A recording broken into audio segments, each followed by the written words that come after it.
The Quarantine Sessions podcast with J. Cole.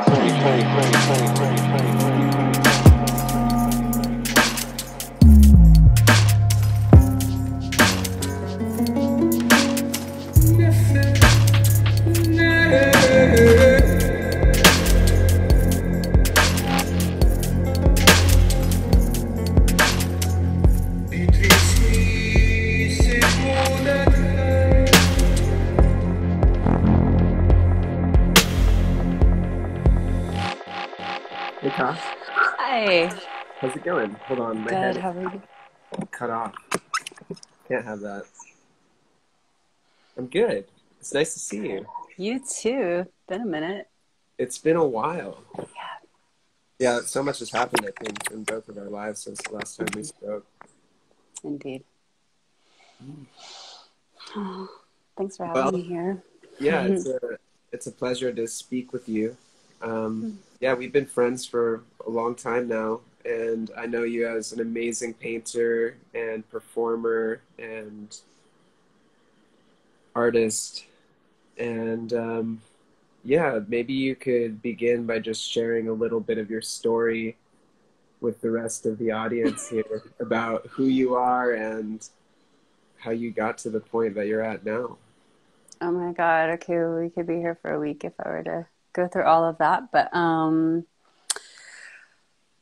let's see. I was born in West Texas. Yeah, I guess like I kind of started, finding my path and following my heart's compass at the end of high school when I got into healing arts and massage therapy. And it was around that time I started learning about energy therapy, Reiki, and those kind of healing modalities, which, growing up in West Texas was kind of a taboo thing to start getting into. But it felt right. There were some things about that made more sense than a lot of what I was raised in, which was, more like religious styles. So I guess that's kind of when my rebel spirit really like took hold and kind of started following the visionary path, so to speak.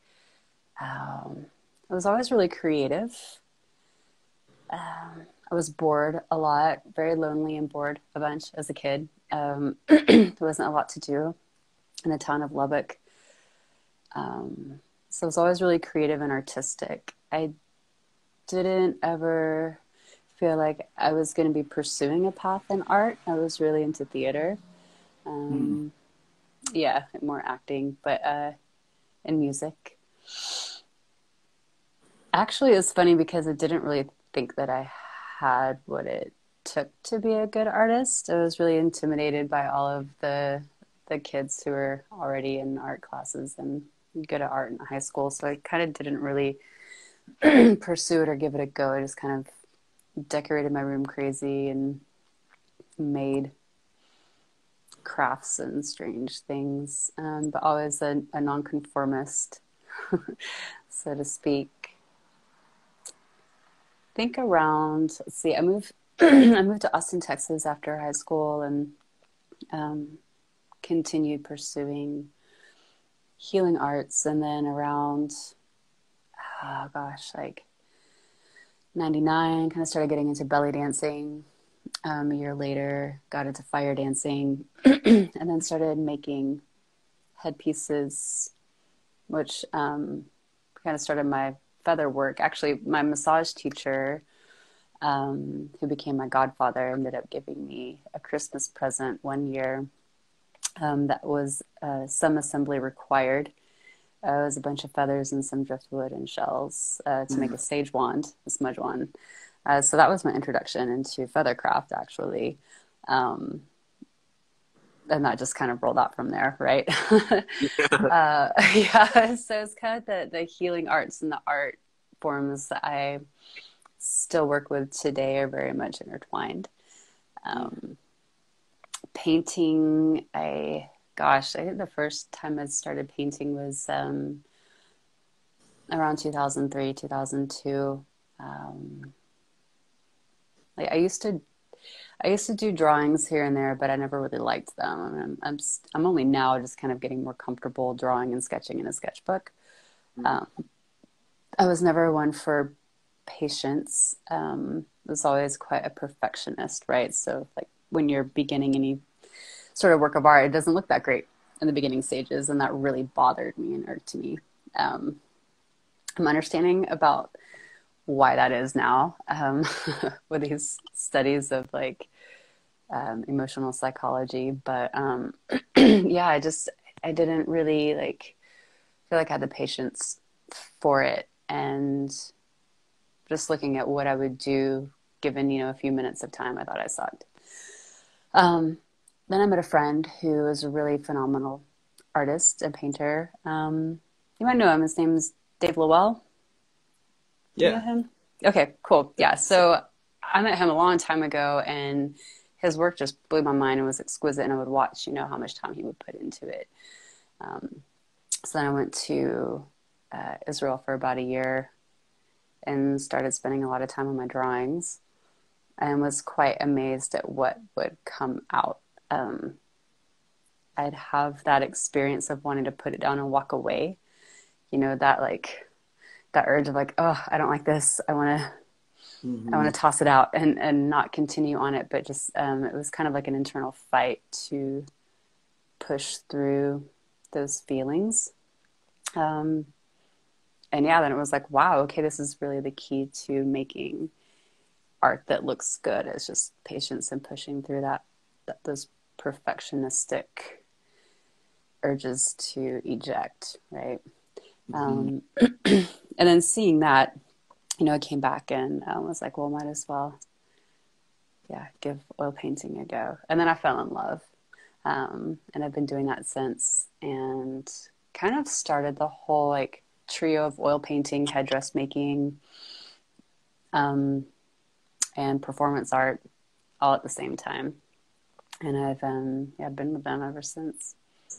Wow, amazing. Yeah, it's really potent what you're talking about, how you said you didn't even give painting a go because you didn't think you had what it took to be an artist. And you now.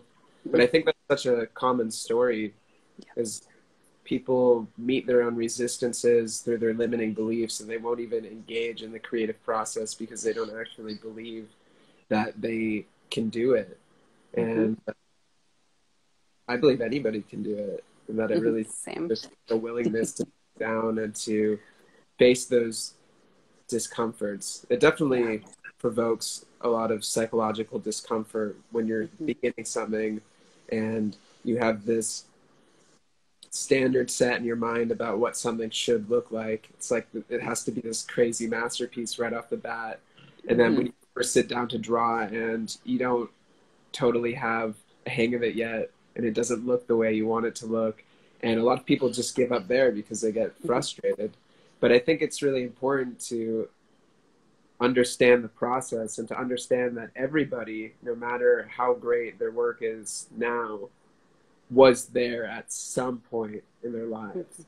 And that nobody, I mean, maybe some people do, but very few people are just born with this, complete genius, natural talent to be able to draw perfectly right off the bat.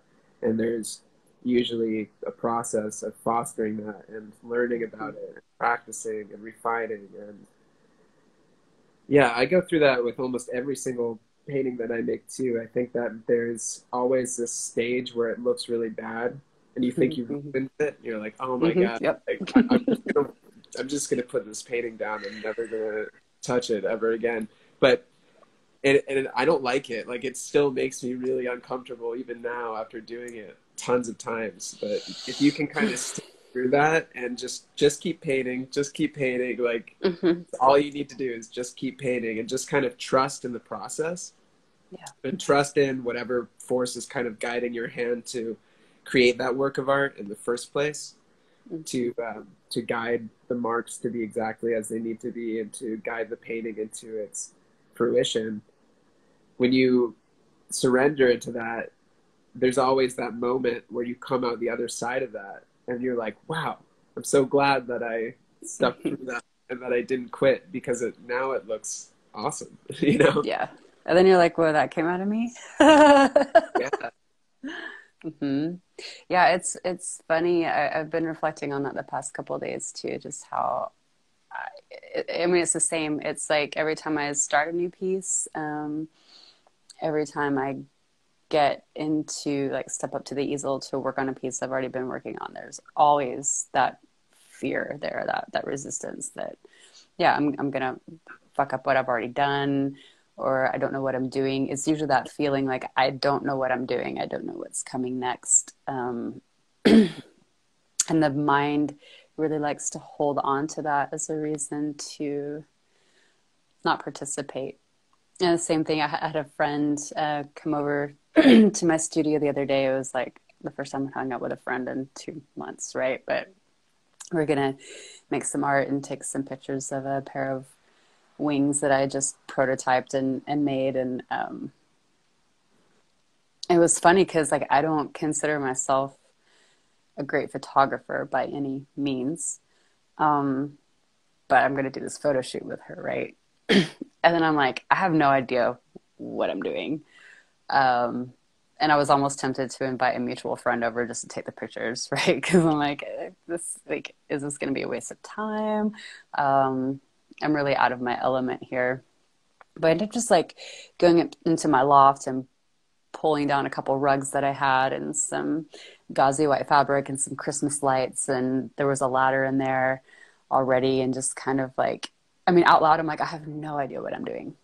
I have no idea what I'm doing. But like, just letting my kind of, I don't know, just like you let the creative force take over and you just start moving stuff around. Like, whether it's paint, whether it's fabric or whatnot, it's like moving stuff around, telling her to like, okay, lay there and just watch the whole thing unfold. It's almost like you have to step out of the driver's seat to a certain degree and like have your rational mind become a co-pilot, to allow the creative force to drive everything. And then the pictures turned out amazing, right? But yeah, I feel like that's something that's super common. I think honestly, I feel like it's the hardest part of being an artist, is facing that every single time I go to do something. It's just that resistance, and the belief in oneself. And time again, I've been shocked and amazed at how limiting the mind is at what I think is impossible or can't be done before I even try to do something. And then once it's executed, it's just like, wow, that's really amazing, or can be done, or like can be done better than I even thought it could be. And then I think about how many times do I actually let that part of my mind win, right? Mm-hmm. Yeah. Well, I think to know what you're doing, you have to start at a place of not knowing what you're doing. Mm-hmm. And that's part of the process that everybody goes through with everything. Mm-hmm. It's like, and I mean, at some point we didn't know how to walk. Yeah. We had to learn how to do that. But it's the same thing with the creative art form. I guess that what becomes difficult is people have so much attachment to it, and it's related to sort of their self-worth or self-esteem.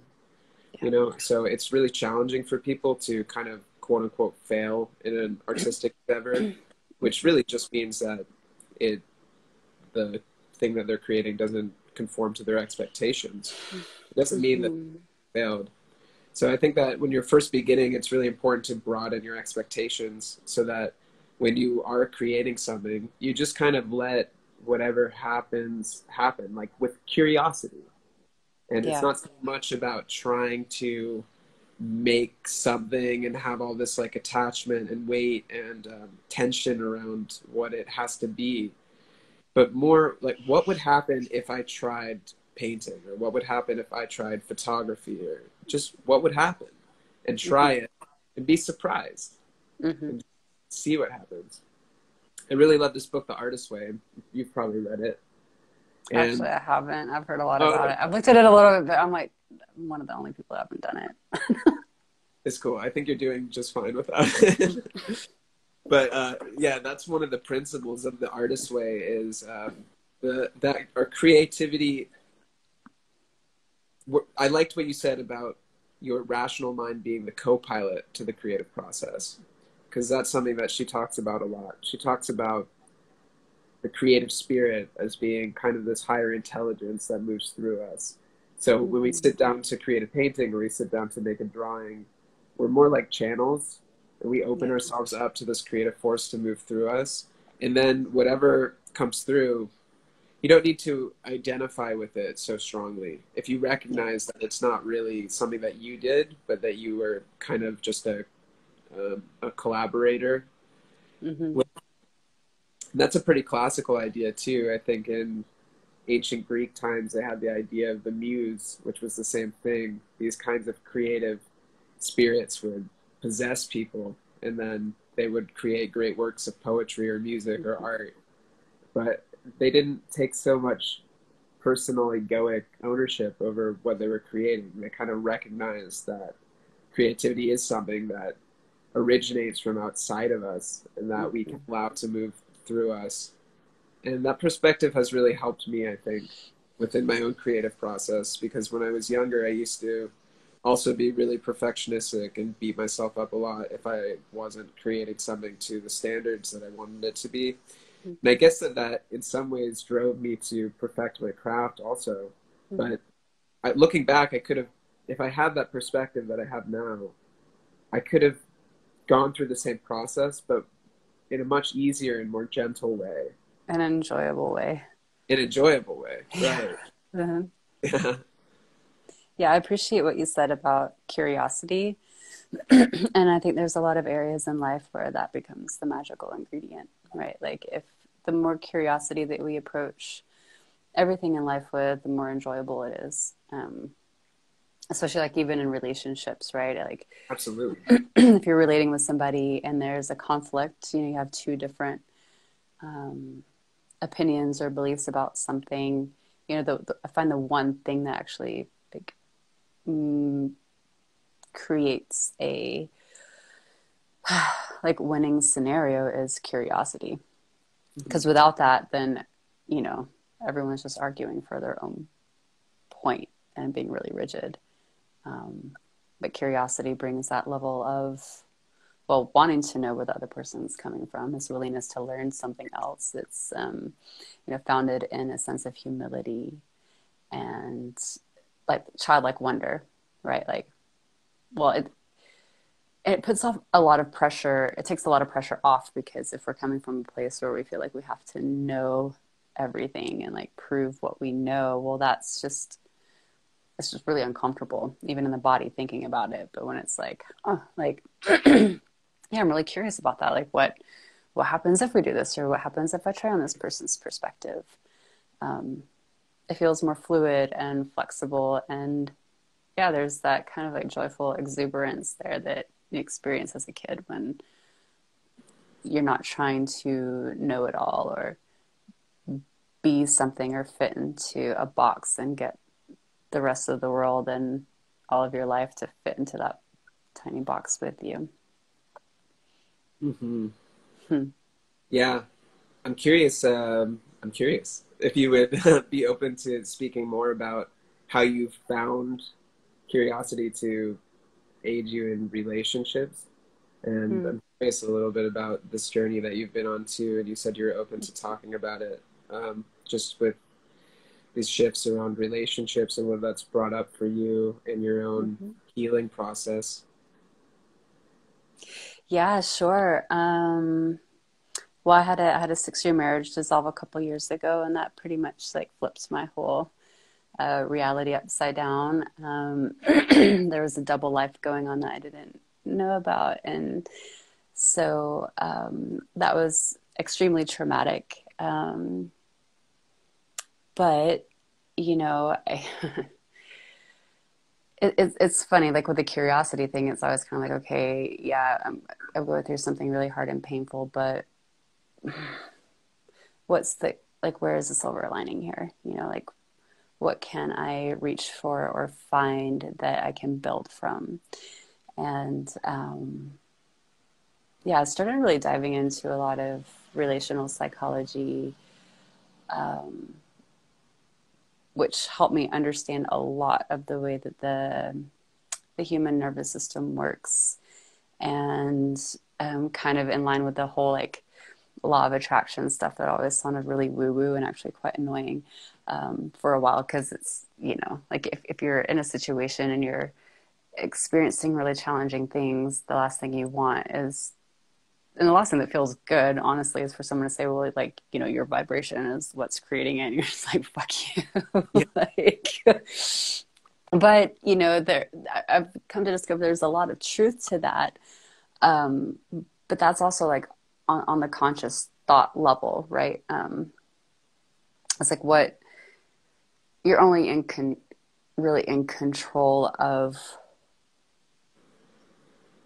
what you're aware of and what is on the surface, like what is in the consciousness. Now, like the subconscious layer, the parts that are most fragile and wounded that we inherited in our childhood, that stuff, you know, our entire ego structure was built upon protecting us from. And, you know, that stuff is really fascinating because, like, the way that the human nervous system works with trauma is that it continues to, like, it gets stuck in the fight, flight, freeze process, and then it continues to loop around. So, like, we end up later on being attracted to people that remind us enough of our caregivers, that so we can resolve the trauma from childhood, right? So we can get these needs met that weren't met. And honestly, like, no child actually gets like all of their needs met. It's impossible, you know, like Right. it's kind of the paradox catch-22 of being human. It's like, you know, no matter how good a parent is, they're not going to be able to meet all of their child's needs. And so we all end up with a certain amount of like scarring or wounding from it. And that's not to say anything bad about any parent. I mean, parenting is hard. I've not had the opportunity to go through that journey yet. I'd still like to. But, you know, I watch my friends, it's just like, damn, that's that's a lot, you know, like, and it's impossible to do it perfectly. So gosh, this is like such a word. I mean, we could talk for like 5 hours about this stuff, but I've probably like gone into about maybe 30 books on this topic like in the past 2 years. I find it so fascinating. But pretty much, you know, like unmet needs from childhood, you know, like neglect, like abuse traumas are there too. Also, like socialization. You know, you spoke earlier about performance-based esteem. We all end up with a little bit of that, especially men. Boys are given a heavier dose of that than girls, where it's like, you know, a healthy baseline self-esteem usually gets, kind of gets overtaken by a performance-based esteem. You know, it's like you have to get the good grades or like win the game or, you know, do this or win the approval of somebody in order to like be praised or to get love, right? And as soon as you get that love, well, then you're back at square one again and having to perform again. And, you know, like that happens a lot on a personal level. And then we see, it's funny, I was just thinking about this the past couple of days too, about like how so much of our society, especially American Western society, is so based in performance. It's a cultural thing. Yeah. It's not actually like a inherent natural human thing to the way that we do. It's something that's culturally indoctrinated. And not all cultures operate that way also. Yeah. There's actually a lot of cultures, like more kind of tribal cultures, Mm-hmm. where the men don't really do much at all. You know, they hunt Like and then lions. they hunt, they build huts, and they chill. Like that's it. Mm-hmm. You know, they just like laze around all day. They work like one hour a week. You know, Mm-hmm. and so their society structure is completely different. I think actually in that culture, women have a much more active role than men do, Mm-hmm. and Yeah. it just has to do with the values of our culture to um, try to enforce this momentum of men having to go out and achieve and do lots of things. And yeah, it's an interesting one. I've been looking at that program myself a lot and trying Yeah. to figure out where it even originates from, because it sometimes feels like, you know how cordyceps mushrooms will infect Mm-hmm. the mind of ants and then they're like guided to do all Mm-hmm. this stuff. It seems like a lot of people are operating on this program that's very similar to that. Like they have these like entities within their minds that guide them to all these behaviors, and nobody really stops to think about what they're doing or why. Mm-hmm. It's like, why do we actually value that? What's that about? And it's kind of just about the perpetuation of society as this organism. Mm-hmm. Like we're all serving this organism, our Yeah. society, our culture, to just grow and grow and grow. And it's like, for what? Like, why Yeah. are we doing I think that's been honestly one of the biggest blessings and relief experiences about, you know, this whole quarantine lockdown. It's like I feel like that whole part really slowed down a that? Yeah. lot, and even in myself, I'm like, wow, this feels so good because I feel like I'm not having to like try to get like my happiness or my importance in the world by like what next art piece I put out, or you know, like what workshop I'm doing, or what I'm selling, or like what, you know, like what big mission or purpose or this or that I'm like trying to do or put out. And it's like, you know, the past 2 days I've had my fingers in the dirt with the worms and the grubs and putting plants in the ground, and I'm just like like I feel so much happier. Like just doing it slow and like this is what it's about, right? Like there, you know, and like America does have a very, or the States does have a very like strong, like, I would be like really careful with the words that I choose here, but you know, a more like imbalanced but masculine driven way of doing things, like very singular person, each person for their own, and like everyone's performance. That's like, you know, the ultimate capitalistic idea of like how you become successful or worthy. It's like really when your worth is based on what you're producing or putting out. And it's honestly just felt good to really let that go, on multiple levels of my being, right? Because there's this like cultural thing that a lot of us are experiencing some relief from that. Um, and yeah, like on personally, you know, going back into this, you know, childhood wounding trauma work, rediscovery, it's like there's all of these emotional layers that are underneath the surface. Like when we're that little, you know, if our bids for attention are crying, or our needs aren't met, then we tell ourselves these stories that we're not somehow defective and not worthy of the love that we need or that we desire. And it's really interesting to find the stories in there because they're not actually, like, they're formed before the cognitive mind starts to work and even recognizes words. But they're there. And so like a lot of this process I've gone through has been like finding these stories inside of myself, but they are told more of in a sense of emotional vibration. Like if you can like put feelings into words, that's what they would say. Like there's shame. Perfectionism is definitely a part of that. I just finished a book on complex post-traumatic stress disorder, and I was just like, oh my God, wow. Like there it all is, laid out, you know, like why we tend to drive ourselves so hard, or why we have these unworthiness experiences. You know, there's so much trauma that we endure when we're young, and even if like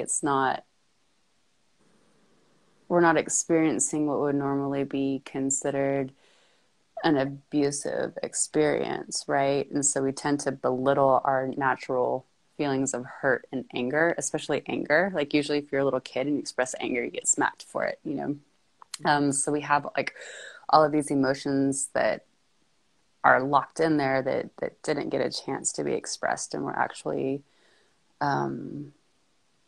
got in trouble for it. We're told that it's bad to feel these things. You know, boys, especially, anything that's like sadness or weakness or dependency or any kind of neediness, then it's like, be a man, don't feel that. So all this stuff gets locked in. And then our entire ego structures are built to like make sure that we don't feel that because it's painful. Mm-hmm. And so there's that primal part of us that like we avoid pain because it keeps us alive in some way. But when it's emotional stuff, it ends up creating ripples, or creating interference. So I've been finding that like these past 2 years, it has been a lot of different processes of going in and finding stillness and really sitting with all of those feelings that, you know, have been running from my whole life, and sitting in the discomfort and allowing the sadness to come up, allowing the rage, allowing all of those feelings that, you know, we're told are negative, you know, low vibration frequencies, like all of that. It's like, it's actually very precious and really important. As soon as I got to a certain level of it and went deep into like rage and even, you know, like deep resentment and even hatred for, you know, my caregivers and what I experienced when I was young. That's actually where I found my self-worth that I was looking for. Because when you feel those deep feelings, it's especially anger, it's a sign of a boundary having been crossed, mm-hmm. or like something wasn't right and you knew it when you were little. But you were told to, you know, like not feel that way, or that everything's supposed to be normal. So you're basically, you know, a lot of us, we're all, well, kind of get gaslit, you know, when we're little. Mm-hmm. And so there's a reclamation that happens when we're actually able to go in and sit with these feelings that we constantly run from, with all the doing and whatever, like addictions and distractions and all the different coping mechanisms that all of us humans use to numb it out, because society tells us we're not supposed to feel it. Yeah, it's a really beautiful thing to get through to the other side, because there's peace there, right? There's more space. Mm-hmm. Like emotions are feelings that are supposed to move, and when they're blocked and stuck, then they're just stuck, like vibrating underneath there. And so you can do all the Abraham Hicks like manifestation positive thinking that you want, but if all of that is still sitting under the rug and like rotting in the corners and you're ignoring it, it's still going to stink up the whole house, right? Can I stop you for a second, just say some things? Yeah, totally. Okay. Sorry, yeah. I could like. No, it's beautiful. Right, I love mm-hmm. hearing you talk about this stuff. It just seems like so much of our personal trauma comes through the socialization aspect of things. Mm-hmm. And us being socialized is us being trained to conform to a certain way that allows for society to continue in its way that it is, for the pattern of society to replicate and to continue. Mm-hmm. So it's almost like how a tree becomes a bonsai, you know? And mm-hmm. so we go through that bonsai process as a human being, so that we can fit into this particular mold that allows society to perpetuate and to continue to exist as it does. Yeah, I mean, it's interesting. I guess a lot of that stuff then we repress so much of ourselves, and then that gets pushed down into our subconscious, and that becomes our shadows.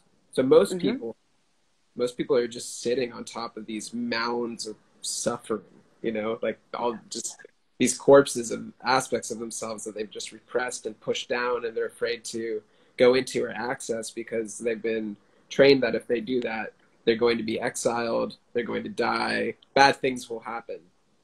And it's fascinating when you really start to dig into that stuff and you start to look at it, and you can do that through visualization, through meditation, through psychedelics, through dreams. Through dreams is a powerful way to get into that stuff.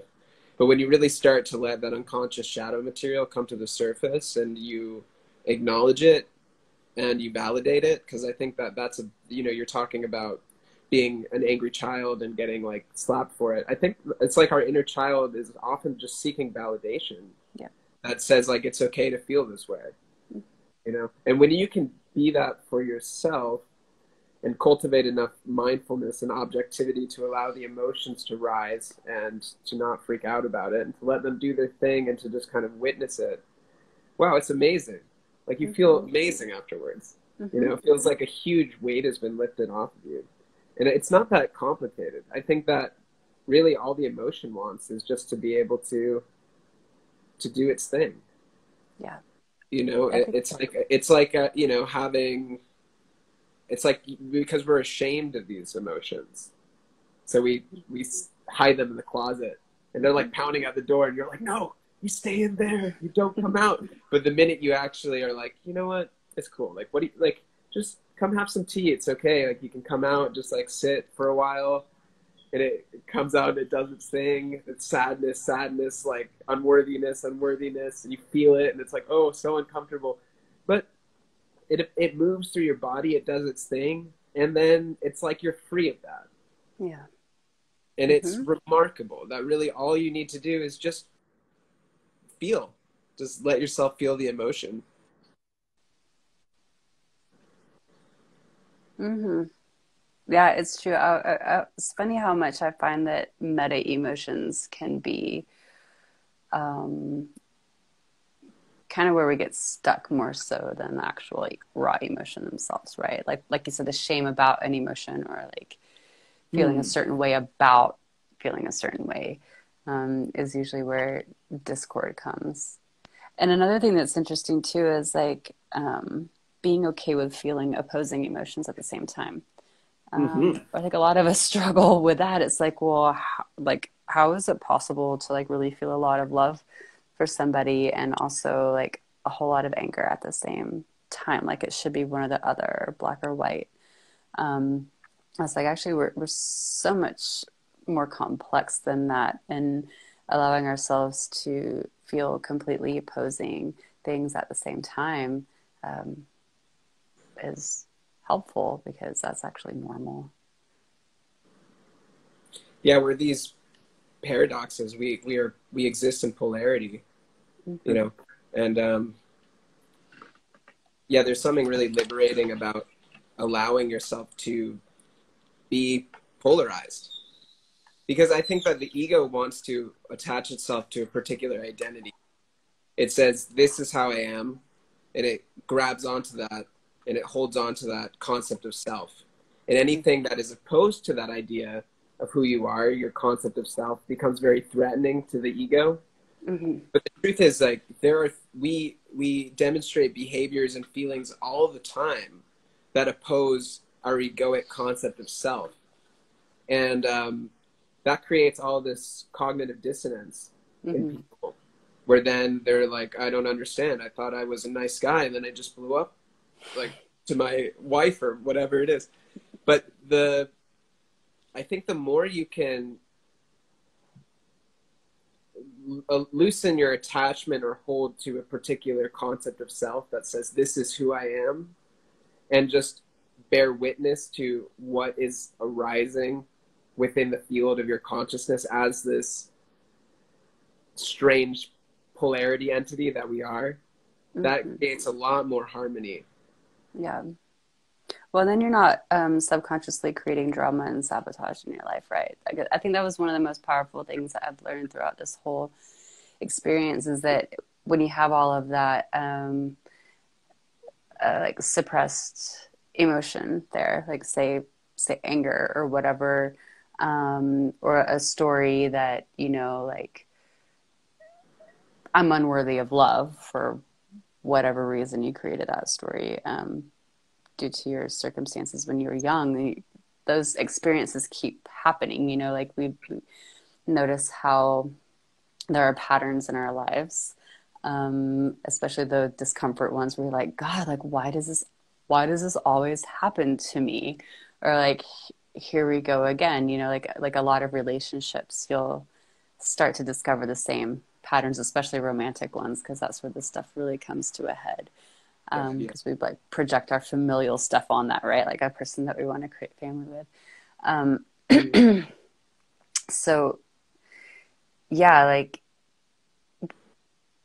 going in and like if there's a lot of stuff that's being neglected or being denied, that's subconscious, we're still going to attract those experiences to keep bringing that up to the head because it wants resolution. Like our trauma cycles that come, like it keeps trying to pull it up to resolve it, right? So you're going to keep experiencing it, hitting those same nerves, so that it can actually be healed and resolved. That's like how our nervous system works, and like what we're actually trying to do,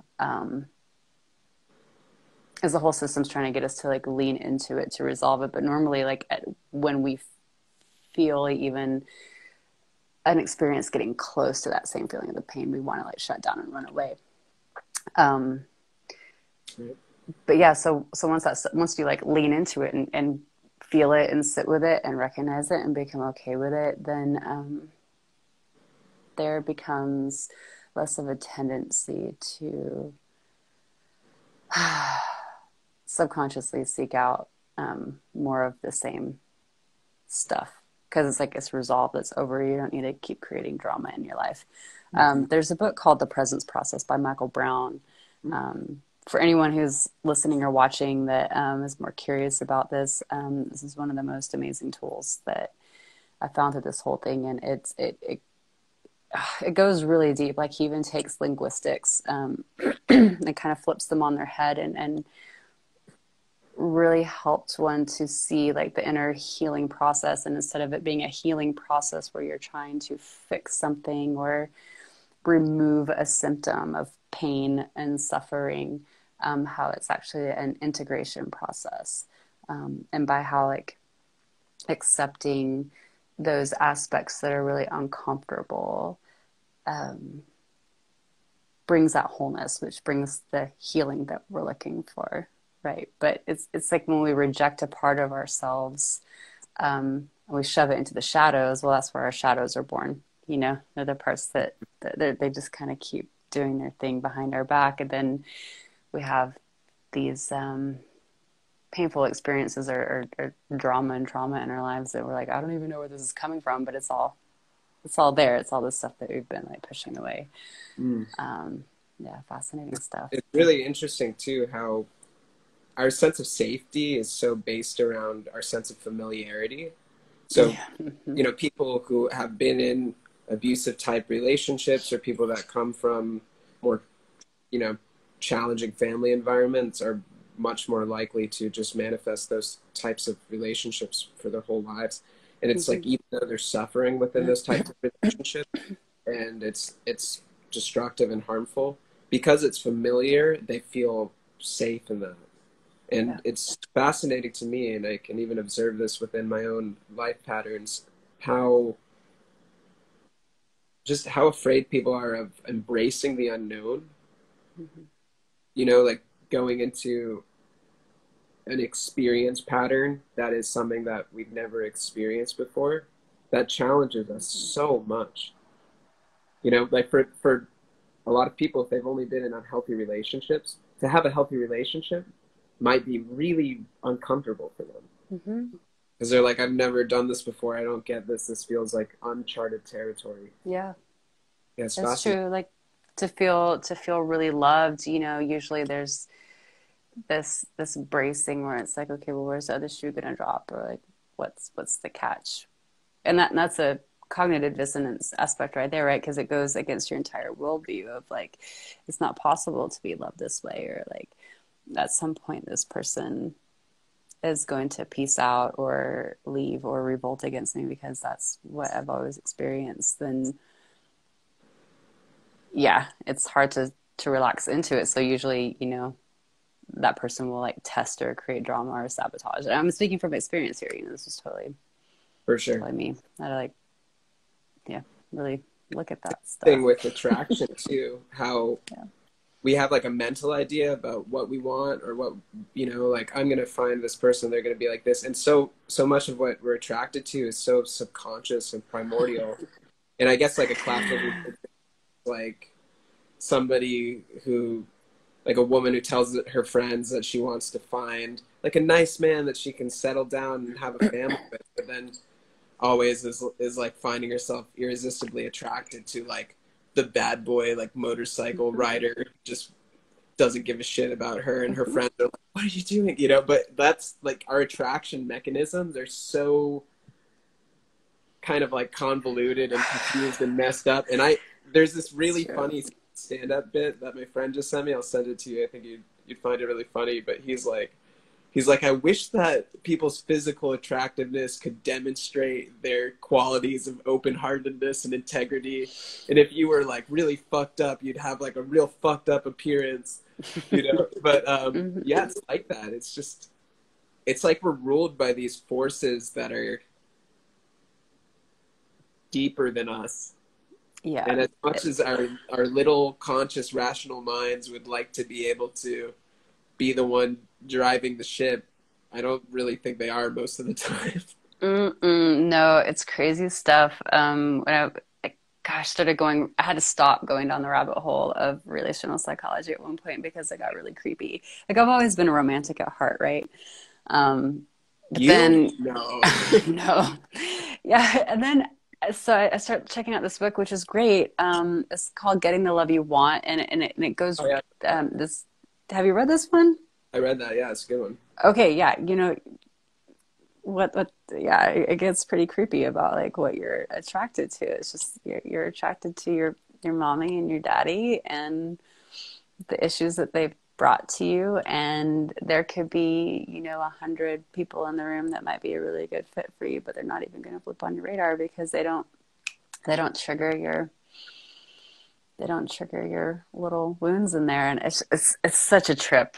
I mean, reading it like that, it's like I wouldn't want to touch romance with a 10-foot pole, like knowing what it really is, like what attraction really is. This is a trap. It's creepy. But then in the same way, the fact that we're only now really starting to understand the way our psyche works around partnership psychology and how it brings up the stuff from our childhoods, like the fact that, and it's not been that long that we've been picking mates out of love and attraction, right? Because it used to be, like all about money or family or survival, right? So the whole way that we love and pick our mates has changed, and it's starting to reflect this stuff. And then people are studying it, and only in the past maybe like 30 or 20 years, books are starting to be written about it. And so it's pretty cutting edge, the fact that we have this new understanding of what's really going on in our psychology, and that there is actually an ability to heal these inherited wounds that get passed down from generation to generation. Because right, like the wounds that I have, like from my mother and father, like they've got it from theirs, and they've got it from theirs. It's these cycles, but it's like, wow, like we can really understand what's going on and take an active role in it, and start to actually untangle it and not be kind of like blown in the winds. There's great potential there in evolution as a species. Like who knows, maybe like if you have like humanity finally understanding, you know, like how to really access and work with what's there and integrate in that way, like what would our world look like at that point, you know, like a generation or two down the line. There would most likely be like a lot less aggression and violence, you know, because people aren't, you know, this stuff isn't coming out sideways at each other. I don't know. I think we're on the verge of something really beautiful. I get really excited about it when I think about it. And, yeah. It is exciting. Just a heads up, we have maybe 5 more minutes or so, 5 or 8 minutes. And I'd like to open it up too. If anybody has any questions for either of us, can drop that in the comments. But yeah, something I just wanted to touch on that you were saying is I think so much of what we're attracted to is also culturally inherited. And have you ever seen this movie called 7 Years in Tibet? It's like with Brad Pitt. You're so funny. I actually thought about that movie today. Really? Weird. Yeah. It's been a minute. But yeah, that movie, it's like he's like trying to impress this Tibetan girl, and she's just not into him at all, because she's like, well, in Tibet we value whoever has the greatest amount of humility and compassion, and he's like this Austrian guy, and he's like trying to show off to her. But that's really interesting. Can you imagine a culture where that was the most attractive quality in a person, was their depth of humility and compassion? And supposedly that is what Tibetan culture was based off of. Well, I think humility and compassion are the cornerstones of trust and integrity, really. Yeah. Right. Yeah. Good choices and qualities to find attractive. Yeah. So just to bring it back a little bit, I'm curious how do you think this shadow work stuff, or the healing of your psychological material, has helped to aid you in your creative process? Do you find it making a direct correlation with the art that you create? Yeah.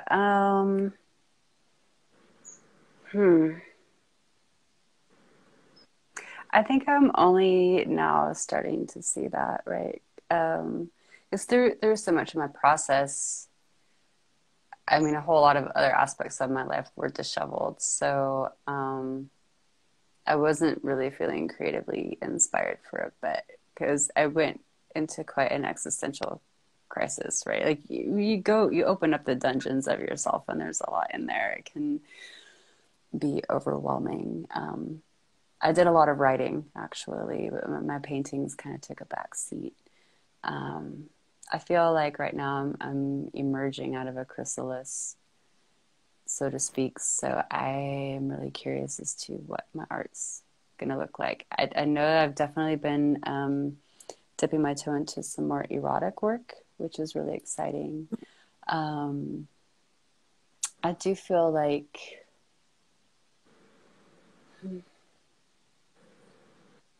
there is a more, like simple honesty that wants to come forth, and less grandiosity in a way.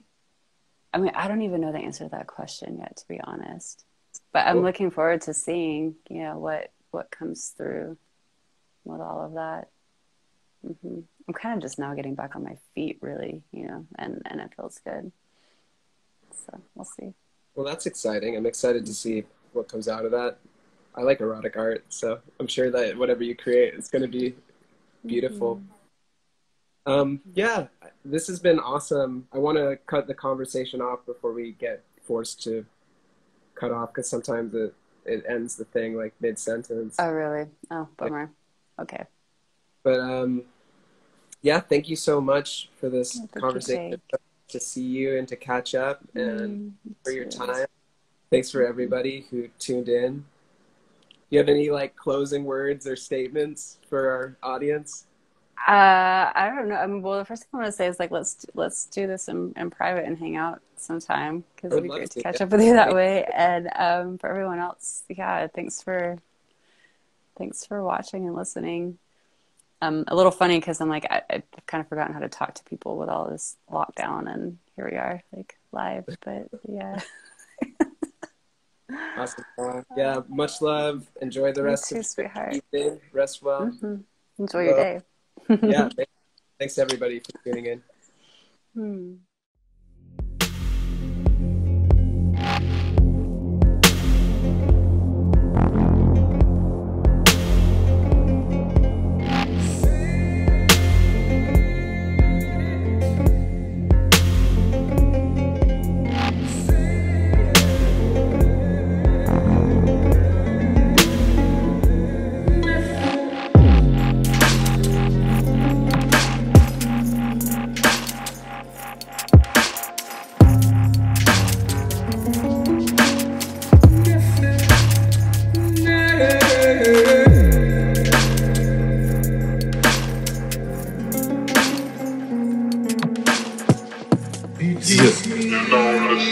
The Quarantine Sessions podcast with J. Cole.